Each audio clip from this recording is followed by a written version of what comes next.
ahli di negeri ini untuk melakukan revisi.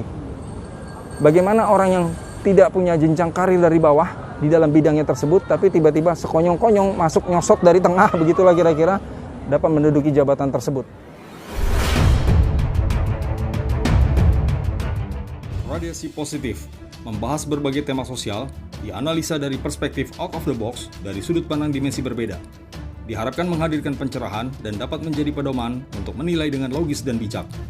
Sebelum kita melanjutkan ke pembahasan tema berikut ini, jangan lupa untuk like dan tentunya klik tombol subscribe. Terima kasih. Assalamualaikum warahmatullahi wabarakatuh. Kembali bertemu dengan saya Rufaldi. Dalam beberapa hari ini, kita diramaikan, dihangatkan pembicaraan tentang seorang anak muda. Anak muda yang cukup terkenal karena beliau adalah anak dari seorang presiden, Presiden Jokowi, orang nomor 1 di Indonesia saat ini, yaitu Gibran Rakabuming Raka. Kita sama-sama tahu berita terbaru saat ini adalah bahwa Gibran ini saat ini secara resmi sudah dicalonkan dan diusung oleh Partai PDIP, Partai Demokrasi Indo Perjuangan, terutama dari pusat, dari Dewan Pimpinan Pusat DPP, sudah menyetujui, mengamini bahwa Gibran akan diusung, dicalonkan menjadi Wali Kota Solo yang berikutnya. Dalam pencalonan ini, seperti biasa, di kalangan masyarakat pasti menimbulkan tanggapan pro dan tanggapan kontra. Para pengamat, para politisi, masyarakat, semua memberikan tanggapan. Tentunya tanggapan pasti terbelah dua. Ada yang pro dan ada yang kontra. Dalam konteks saya ini, saya tidak akan membahas soal polemik-polemik soal Gibran ini. Saya tidak akan membahas itu karena sudah banyak sekali konten-konten, terutama para pengamat, para ahli yang menyampaikan tanggapan, pendapatnya, kritisinya. Jadi saya tidak perlu menambah-nambahi keramaian dan keriuhan tersebut. Tapi saya akan mengambil sisi lain yang jauh lebih besar dari persoalan Gibran ini. Yaitu bahwa Gibran ini menurut saya adalah salah satu contoh dari berbagai contoh yang sebelumnya terjadi, bahwa di Indonesia saat ini terjadi fenomena yang menurut saya tidak sehat. Bahwa apa? Adanya seseorang karena latar belakang tertentu, latar belakang yang mungkin tidak ada hubungan dengan jabatan yang akan dia duduki, dia bisa menjadi calon atau orang menduduki jabatan tersebut.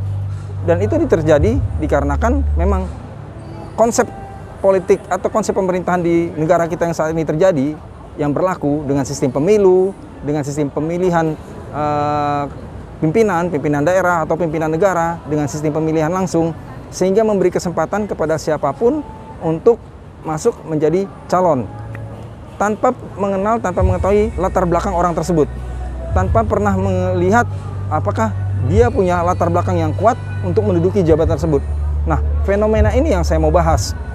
Di Gibran ini contoh kecil dari berbagai contoh sejak pemilihan pimpinan ini mulai diberlakukan, yaitu sejak adanya masa reformasi. Kita sama-sama tahu begitu mulai masa reformasi, pemilihan pimpinan dimulai dengan pemilihan presiden dilakukan secara langsung. Dulunya belum ada, dan sejak itulah makanya orang yang punya kekuatan tertentu tapi tidak punya latar belakang di dalam bidang yang dia akan jabat bisa menjadi calon jabatan tersebut. Nah, fenomena ini yang menurut saya sangat disayangkan, rasanya harus mulai dipikirkan oleh para ahli di negeri ini untuk melakukan revisi. Bagaimana orang yang tidak punya jenjang karir dari bawah di dalam bidangnya tersebut, tapi tiba-tiba sekonyong-konyong masuk nyosot dari tengah, begitulah kira-kira, dapat menduduki jabatan tersebut. Nah, ini yang menurut saya yang mengusik kita semua, karena begini, bukan persoalan orangnya, mungkin orangnya punya kemampuan manajemen atau kemampuan pimpinan, tetapi tentunya kita bukan berharap tentang orangnya. Kita berharap sejak dia duduk di jabatan tersebut, kiprahnya betul-betul terasa kepada publik, karena jabatan yang dia duduki adalah jabatan publik. Jadi jabatan inilah yang kita harapkan diduduki oleh orang yang kompeten, orang yang punya referensi, punya latar belakang yang kuat dalam memimpin suatu wilayah teritori.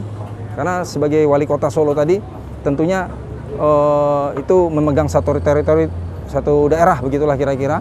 Nah, harusnya setidak-tidaknya barangkali orang tersebut pernah menjadi barangkali lurah, barangkali RT, RW, atau apapun itu. Setidaknya dia sudah pernah menjadi pimpinan suatu daerah wilayah, yang jelas pasti dia berhubungan dengan publik, dengan masyarakat wilayah tersebut. Nah, inilah fenomena yang saya akan bahas di dalam konteks ini. Saya berharap contoh dari Gibran ini menjadi menjadi pemicu buat kita bersama. Apakah ini akan berketerusan? Sekali lagi saya katakan bahwa persoalannya yang saya bahas adalah bukan tentang orangnya, tentang sosoknya. Tidak masalah. Tapi yang saya harapkan adalah sosok yang masuk dalam jabatan tersebut memang benar-benar berkiprah atau berprestasi bukan demi kepentingan kelompoknya, bukan demi kepentingan pribadinya, tetapi demi memang menghasilkan kemaslahatan buat masyarakat yang dipimpinnya, daerah yang dikelolanya. Nah, kondisi itulah yang tentu yang kita pertanyakan bagi orang yang tidak punya latar belakang di bidang jabatan yang akan dia duduki. Ya, kita sama-sama tahu sudah hal yang lumrah, mungkin nggak usah kita bilang tentang jabatan pemerintah tadi. Kita dalam bekerja atau melamar dalam satu perusahaan, pasti yang ditanya pertama adalah pengalaman. Tentunya kalau misalnya kita akan bekerja di bidang kelistrikan, tidak akan mungkin kita ditanya keahlian kita sebelumnya adalah kedokteran, ya pasti nggak diterima. Sehebat-hebat apapun itu seorang dokter, tidak akan masuk diterima di PLN sebagai mungkin direktur PLN. Nah, begitulah kira-kira. Artinya tentang masalah Gibran ini yang saya maksud adalah bukan Gibrannya. Marilah kita bersama-sama, mungkin bersama seluruh ahli yang ada di negara ini, mulai jangan dibiarkanlah berketerusan kondisi ini, gitu. Karena kita berharap siapapun yang duduk di jabatan publik tersebut, yang jelas dia bermanfaat buat masyarakat sekitarnya. Bukan semata-mata dia ingin merebut kedudukan, ingin meraih kekuasaan. Yang jelas pasti ujung-ujungnya adalah mendapatkan pundi-pundi, ya kekayaan barangkali buat dia sendiri atau barangkali dengan untuk kelompok-kelompoknya. Nah, itu yang kita hindari, begitulah kira-kira. Jadi kita berharap orang yang duduk dalam jabatan tersebut adalah orang yang punya latar belakang kuat, orang yang punya historis, memang dia pernah menjabat di bidang tersebut. Nah, ini yang terjadi. Jadi seperti saya bilang tadi, saya bukan berbicara tentang Gibran, tapi Gibran ini adalah contoh paling terupdate dari sebelumnya semenjak pemilihan kepala daerah secara langsung ini mulai berlaku di Indonesia. Disitulah terbuka peluang kesempatan orang yang tidak punya latar belakang kuat di bidang tersebut bisa masuk menjadi kepala daerah atau kepala suatu wilayah atau menduduki jabatan yang menjadi jabatan publik. Nah, jadi itu yang saya mau bahas. Saya mungkin dalam hal ini tidak menyampaikan solusi karena saya hanya menyampaikan kritisi. Intinya adalah supaya kita tidak adem ayem diam saja dengan kondisi ini. Kita berharap sebagai rakyat adalah orang yang menduduki jabatan publik tersebut betul-betul terasa kiprahnya bagi kita. Nah, itu yang kita sangat inginkan. Dan tentunya secara normal, manusiawi dan lumrah saja, kita pasti lebih percaya kepada orang yang punya pengalaman. Begitu kira-kira. Oke, saya mungkin tidak perlu berpanjang-panjang. Kesimpulannya singkat saja. Intinya adalah saya mengkritisi dengan tata cara yang berlaku di Indonesia ini, sistem pemerintahan yang ada di Indonesia ini, bagaimana sistem perekrutan pejabat pemerintah yang berlaku di Indonesia ini.